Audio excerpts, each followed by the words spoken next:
Today, we analyze the case of Gene Hackman. We'll begin with the background of his life, move through the timeline of events surrounding his death, and then offer an in-depth analysis. Gene Hackman was born on January 30th, 1930, in San Bernardino, California. As a child, he was known as Gene. His family moved frequently before eventually settling in Danville, Illinois. When Gene was 13, his father, who worked for a local newspaper, left the family. That moment left a lasting impression on him.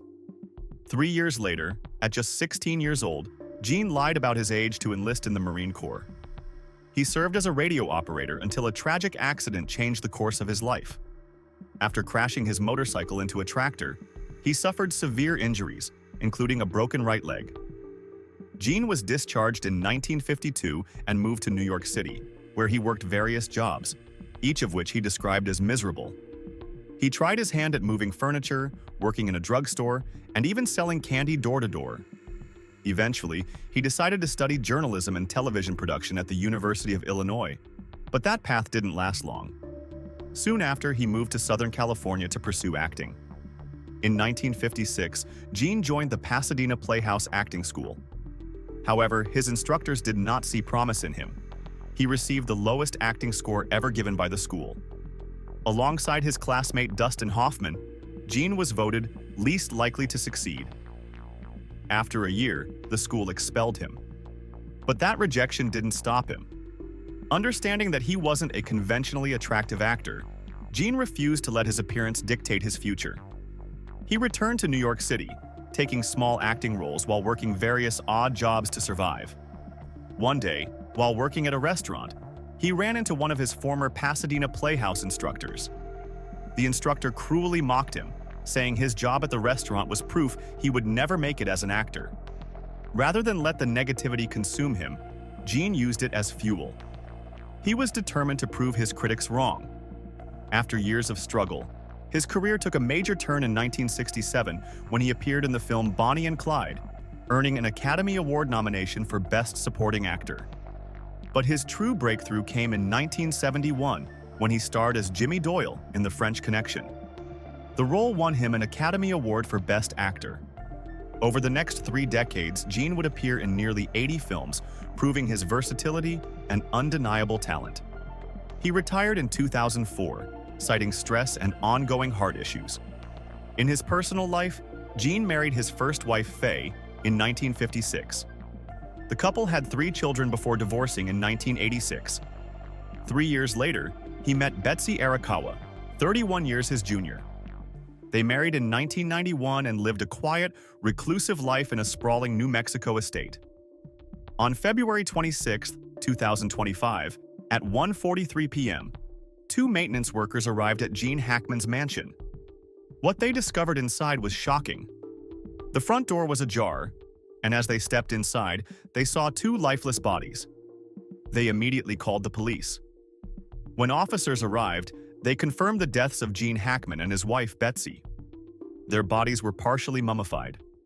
Gene was found fully clothed in a mudroom near the kitchen, sunglasses beside him. Authorities believed he had suddenly collapsed.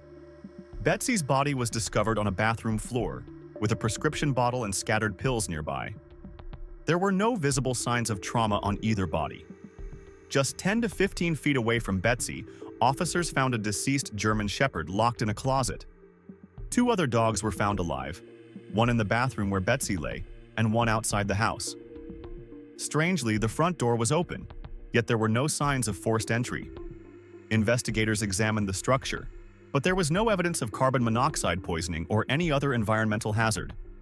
To this day, their deaths remain a mystery.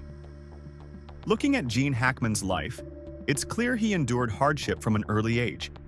His father's abandonment and his mother's struggles with alcoholism, culminating in her tragic death in 1962, shaped his outlook on life.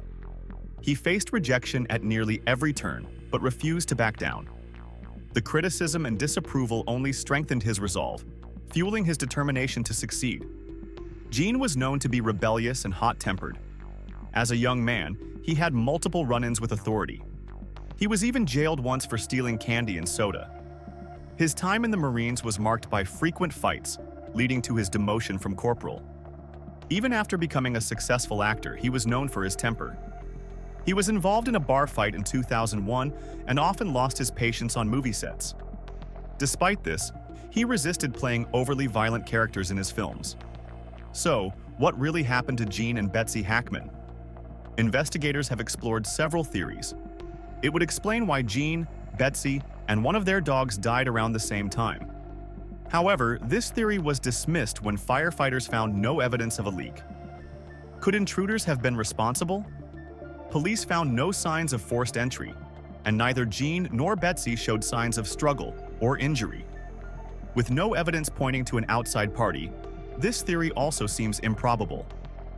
This is the most plausible theory.